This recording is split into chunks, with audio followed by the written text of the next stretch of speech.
Coming up on Network Africa, U.S. First Lady Melania Trump arrives in Ghana, the first stop in her four-nation African tour.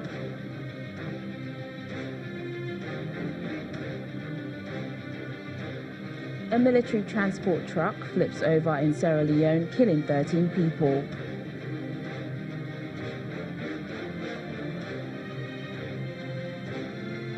And U.S. forces kill 9 militants in targeted airstrikes in southern Somalia.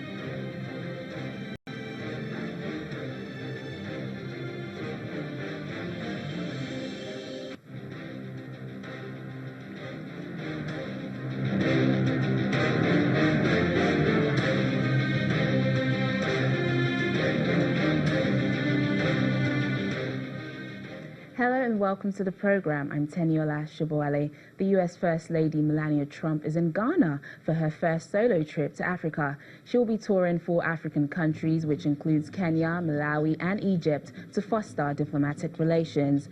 The tour will focus on promoting healthcare and education programs run by U.S. foreign aid organizations. She'll also promote her Be Best campaign, which aims to tackle issues such as cyberbullying and boost healthy living. In February, a row broke out after her husband, President Donald Trump, allegedly used a derogatory word to describe African nations. Her trip to the continent is seen as helping to heal some of the divisions. U.S. forces say they have killed 9 militants in targeted airstrikes in southern Somalia. The U.S. Africa Command says it took action in response to an attack by al-Shabaab militants on government forces on Monday. In a statement released, AFRICOM says no civilians were injured or killed during the airstrike. AFRICOM was established in 2007 to run all of the United States military operations in Africa. It's unclear how many active missions it currently has, but U.S. media reports that it had carried out a total of 674 operations across the continent in 2014. In Sierra Leone, at least 13 people have been killed and 30 more injured after a military transport truck flipped over on a major road in Freetown. The open-air truck was carrying more than 40 soldiers from their barracks to a funeral when its brakes failed and it descended a steep hill. Officials say the truck toppled over and slid for more than 30 meters. However, an investigation is underway into what could have happened.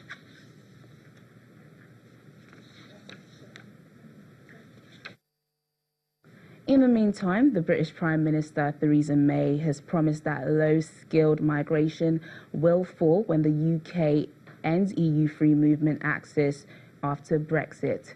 The Prime Minister says high-skilled workers will be prioritised with no preferential treatment for people from the EU compared with those from the rest of the world.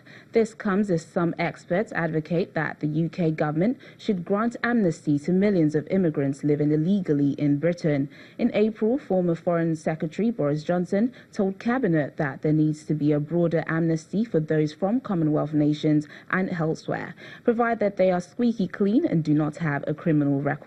This is, however, yet to take form as the UK seeks divorce from the EU in 2019.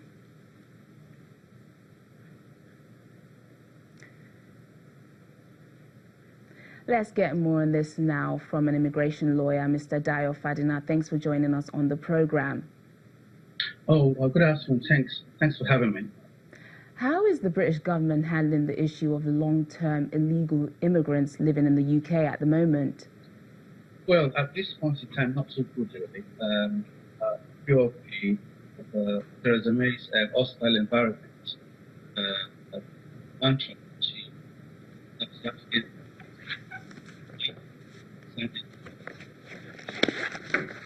if you also take into consideration the situation to do with the Windrush period, where this was about some months ago, where was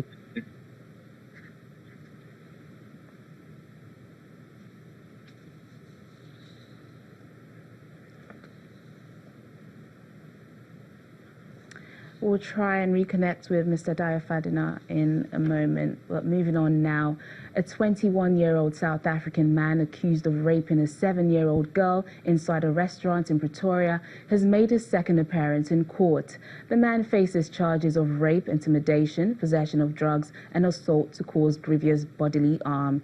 South Africa is regarded by many as the rape capital of the world, and hundreds of protesters were outside the Pretoria Regional Court today to register their displeasure at the alarming rate of rape and violence against children and women in South Africa.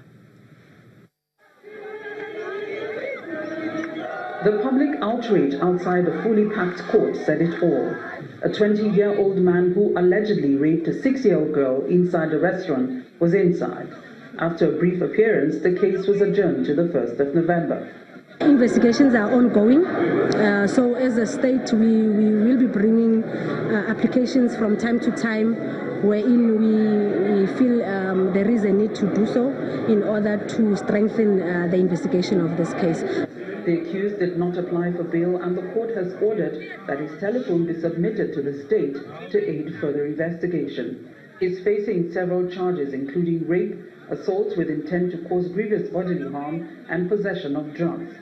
This adds to a long string of violent violation of children and women in South Africa, and the public is speaking out.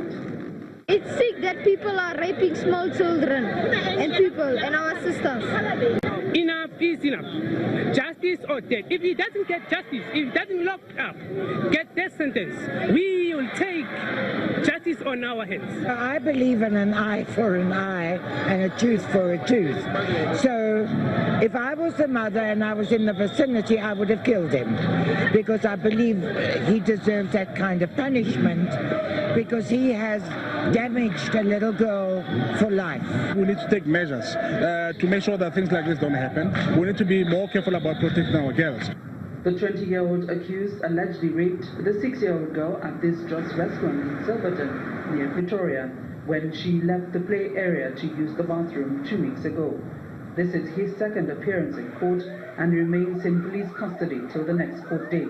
From Pretoria, South Africa, Betsy Delia, Channels Television News.